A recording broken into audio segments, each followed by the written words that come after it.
Ah, you caught me in an unexpected situation. I was just tending to a grimy sink when an old acquaintance stumbled upon me, poking fun at my actions.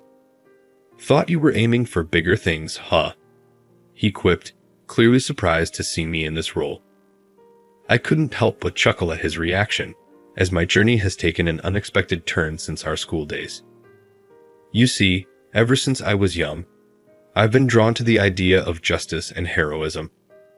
I'd don a makeshift cape and rush around, dreaming of being a courageous defender of the weak. My classmate Steve shared a similar aspiration, and we often engage in playful battles, each striving to become the ultimate hero.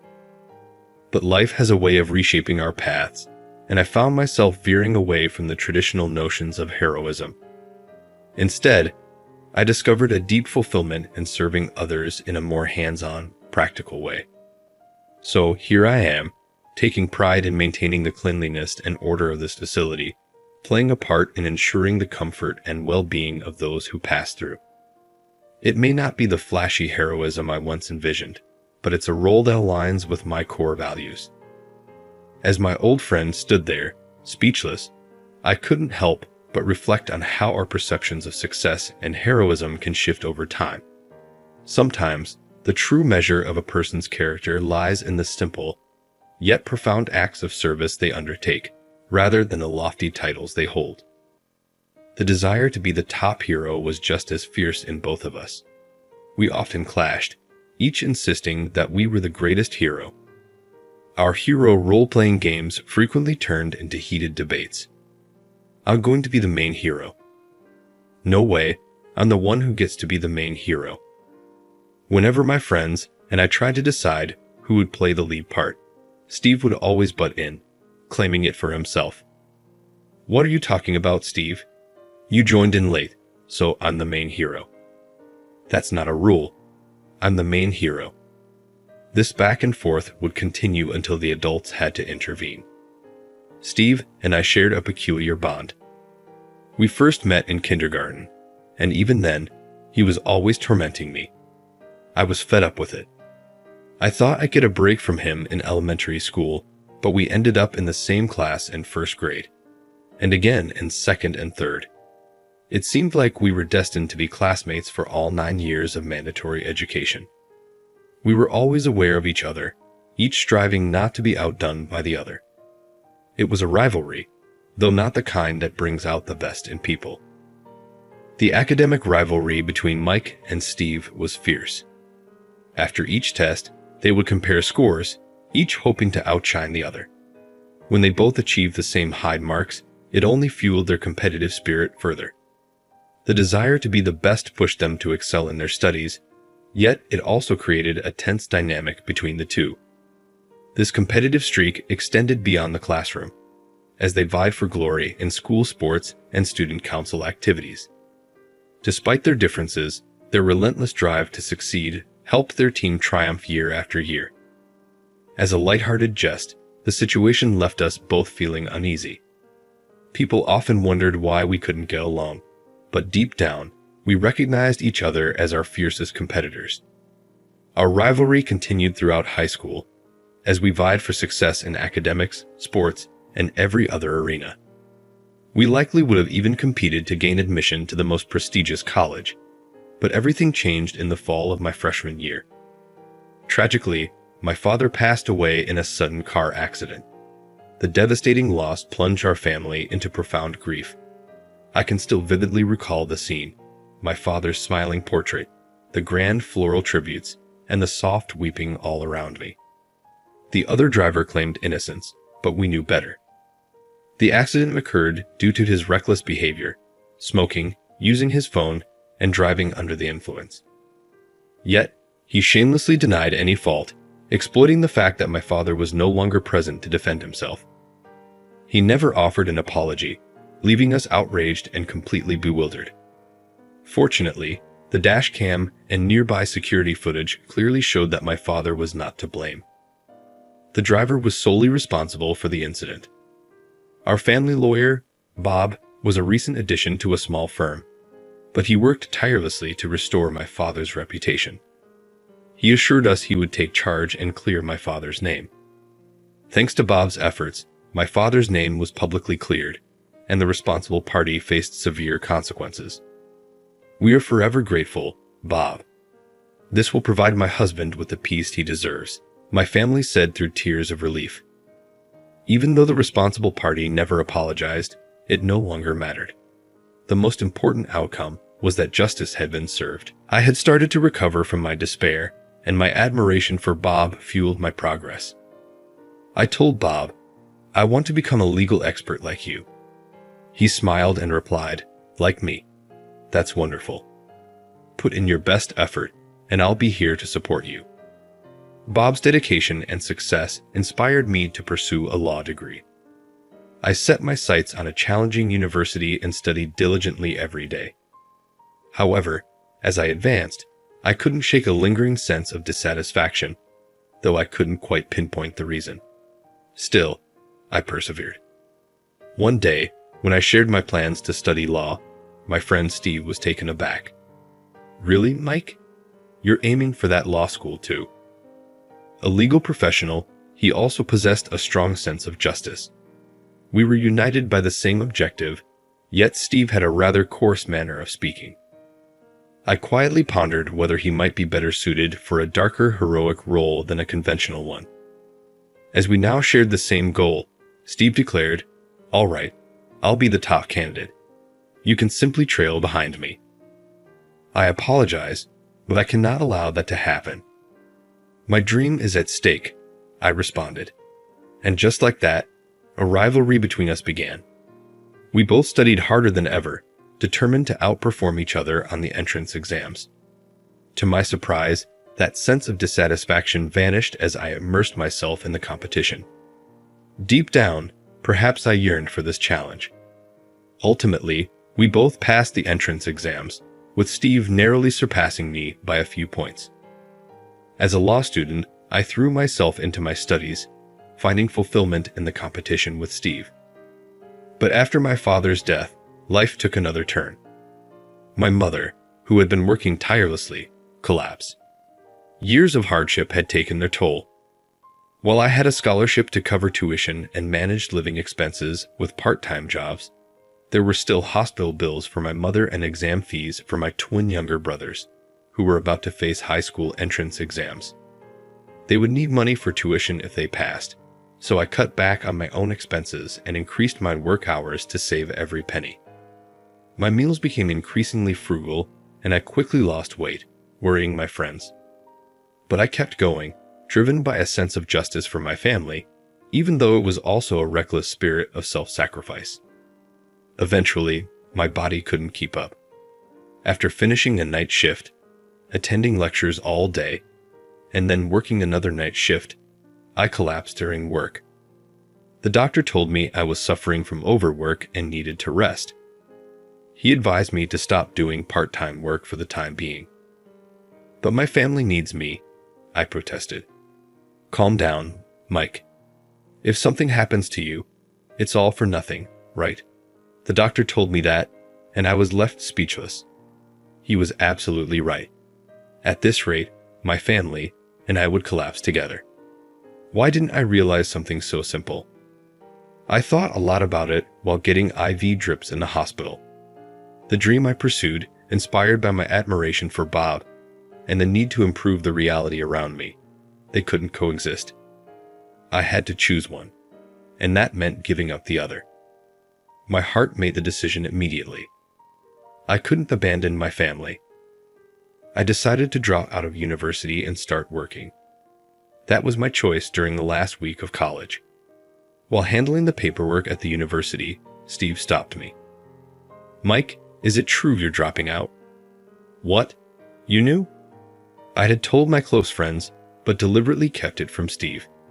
If he saw me as a good rival, my dropping out might demotivate him. That's why I didn't tell him. "Why the heck are you doing this? Giving up halfway like this because you collapsed? Is that enough for you to quit?" "It's part of the reason. There are other circumstances," I replied, as Steve, on the verge of grabbing my collar, had tears in his eyes. "Lucky you. Now that the nuisance is gone, you can become a great lawyer without any distractions, right? Don't joke around. Don't give up so easily. Was your dream just that shallow?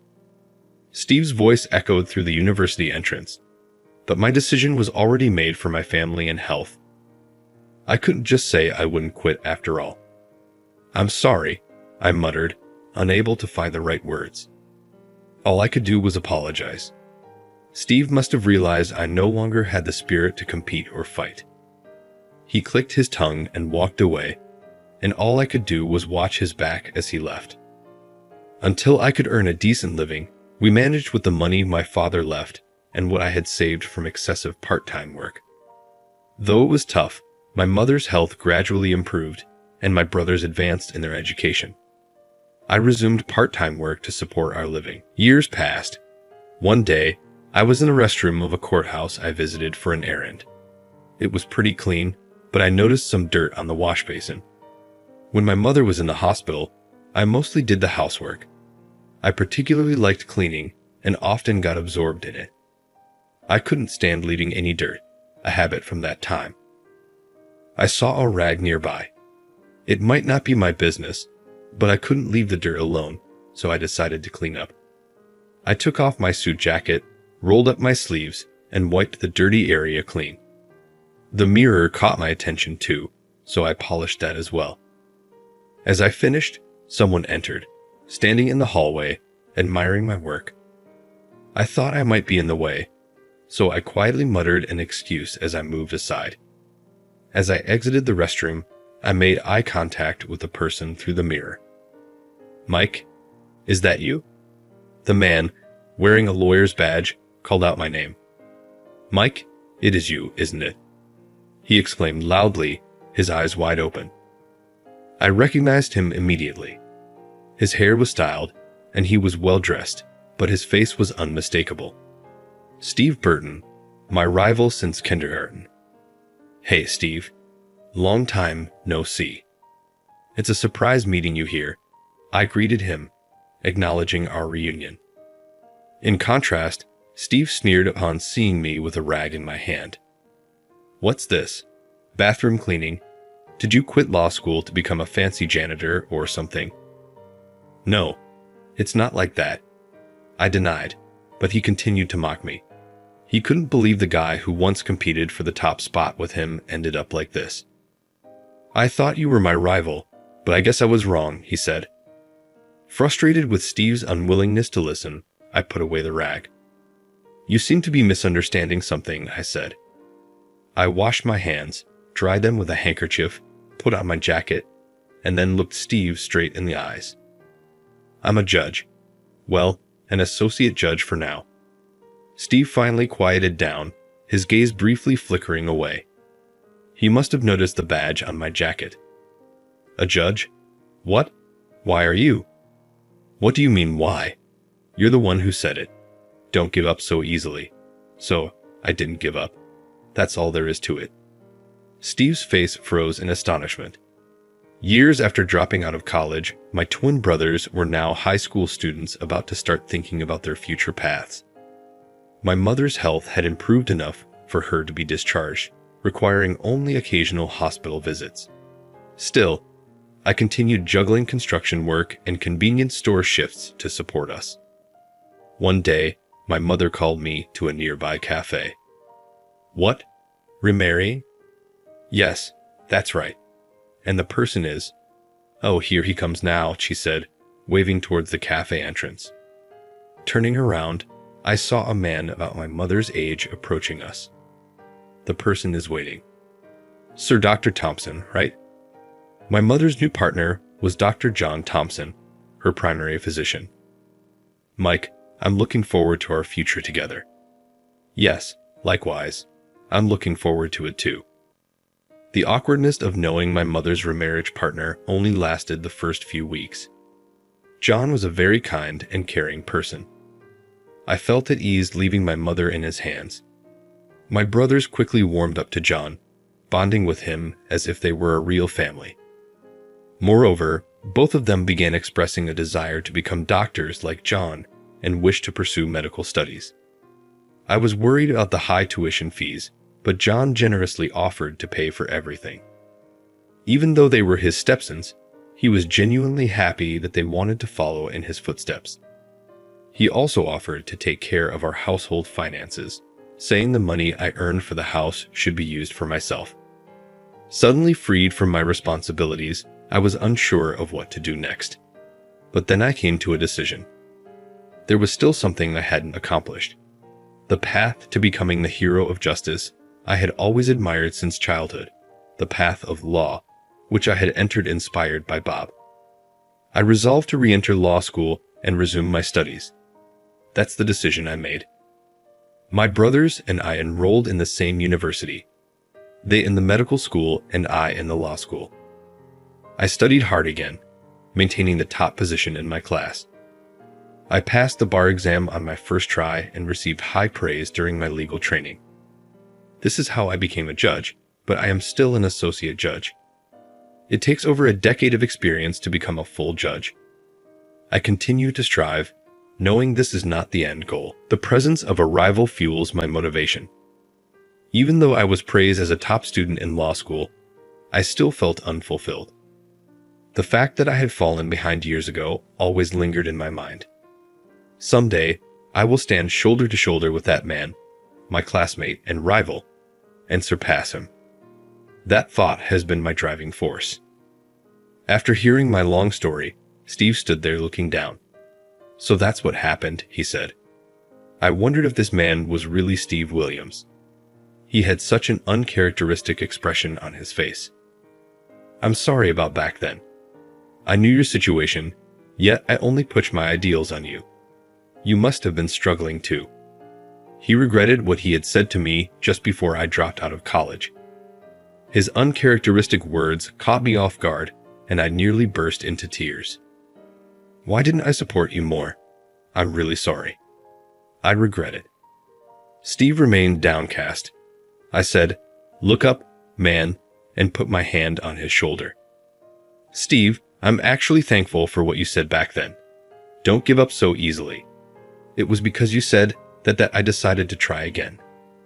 After leaving college, I honestly thought about giving up on law, maybe getting a job at some average company, and leading a vague, aimless life. After all the struggles I had been through, that should have been enough. That's what I thought. But I couldn't get you out of my head. Your expression at the university entrance, the last time I saw you, seemed to be a mix of anger and sadness. If I gave up, would you get angry with me again? And there was another thing. I didn't want to end up a loser. Steve's family owned a law firm. He was an excellent student, and he would undoubtedly become a lawyer. I had lost to him in the university entrance exam scores and in realizing our dreams, playing the hero, studying the sports festival. Steve and I constantly winning and losing against each other, never once allowing ourselves to be outdone. It wouldn't be an exaggeration to say that ending my lifelong competition with him as a loss would be like losing a part of my life. That thought was unbearably frustrating. It was these two major reasons that allowed me to make a comeback. That's why I'm grateful to you, Steve. Thanks for getting angry at me back then. When Steve looked up, he met my eyes and gave a slight smile. That's right. You've always been that kind of guy, always competing with me. No matter how much I pushed you away, you'd always claw your way back. Always in my way. No. It was you who was always trying to compete with me, wasn't it? I responded with a smile. Fine then, Mike. Let's have another competition. Who will make it first? Me taking over my father's firm as a director, or you becoming a judge? I accept your challenge. Just don't cry later, okay? That's my line. We bantered, glaring at each other as sparks flew. After a few seconds of this, we both reached our limit and burst out laughing. Ahaha. Oh man, we hadn't changed a bit since we were kids, right? But this is us, isn't it? Always trying to one-up each other. Looking forward to more of this. Yeah, absolutely. Same here, Mike. Our rivalry, which began when we were preschoolers and continued into our college years, wasn't going to end just because we had become adults. We will continue to compete and spur each other on. Though unspoken, Steve and I exchanged a firm handshake, conveying this mutual understanding. Sometime later, Steve and I started to interact as friends, even drinking together. Finally, as we were approaching our 30s, I said, "Wow, you already have a wife and kids." Steve was already married, aiming to be a distinguished director for his family's sake. "What about you?" he asked. "Me? I haven't thought that far ahead," I replied, still single. As I sighed, Steve proudly started talking about his wife and family. "Marriage is great. Kids are wonderful," he said with a smile. In this regard, I knew I couldn't compete with him. Instead of feeling envious or jealous, I just listened with a smile, finding it heartwarming. One day, Steve contacted me and invited me to his house. He was throwing a birthday party for his daughter and asked me to come and celebrate with them. I was worried about intruding on a family event, but apparently, my name was well known as Steve's rival, and they were eager to meet me. "Hi, it's great to meet you," I said as I was guided to the living room. I saw his wife and their daughter running around. "Welcome. My husband always speaks highly of you," his wife greeted me with a gentle smile. Their daughter, seemingly startled by my sudden appearance, clung to her mother's legs. Not wanting to scare her, I crouched down to her level and asked, "Hello, what's your name?" She blushed and hid behind her mother. Seeing this, Steve burst out laughing. "Haha, Mike, looks like she doesn't like you," he said. "Why are you so happy about that?" I asked. When Steve picked her up, she seemed to calm down. Looking straight at me, she said, "My name's Emily." "Is that so? Emily? How old are you?" I asked. Emily got down from Steve's arms and ran to the back of the living room. I watched her curiously as she held up her birthday card above her head, saying cheerfully, 3. Though initially scared, Emily gradually warmed up to me. After several hours, she even brought a book over and sat on my lap. "Read this, please," she requested. "Okay, sure thing," I replied. After I read to her, Emily politely thanked me. It was surprising to see such manners in a 3-year-old. As I patted her head and praised her, she hopped around joyfully. Watching her, I began to think that having kids might be nice. As the day neared its end, it was time to depart.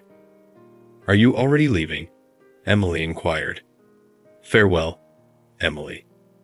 No, don't go." It seemed I had grown unusually attached to her in just one day. She grasped my trousers, making it difficult for me to leave. "Come on, don't trouble him," Steve said as he lifted her up. She appeared on the verge of tears. "Emily, I'll return to play again, I promise." I extended my pinky finger, and she did the same, sealing our promise to meet again. Unexpectedly, Emily kissed me on the cheek. Surprised, I turned to see Steve growing angry. "Hey Mike, what's that about? Don't come back here. I won't let you see Emily anymore," Steve shouted, his face reddening. Then, as if to defy her father, Emily loudly proclaimed, "Why would you say that? No, I hate Daddy." I was left perplexed on how to respond. Emily was crying, Steve was red-faced, and his wife was smiling at the chaotic scene unfolding at the doorway. The farewell at the entrance had become a chaotic ordeal. As a busy judge, my days are filled with responsibility. The weighty role of a judge holds profound influence over people's lives. Yet, with great authority comes a profound sense of fulfillment. I am resolute in my pursuit of becoming an esteemed judge, a goal I have worked tirelessly to attain. The unwavering support of those around me has fueled my unwavering determination.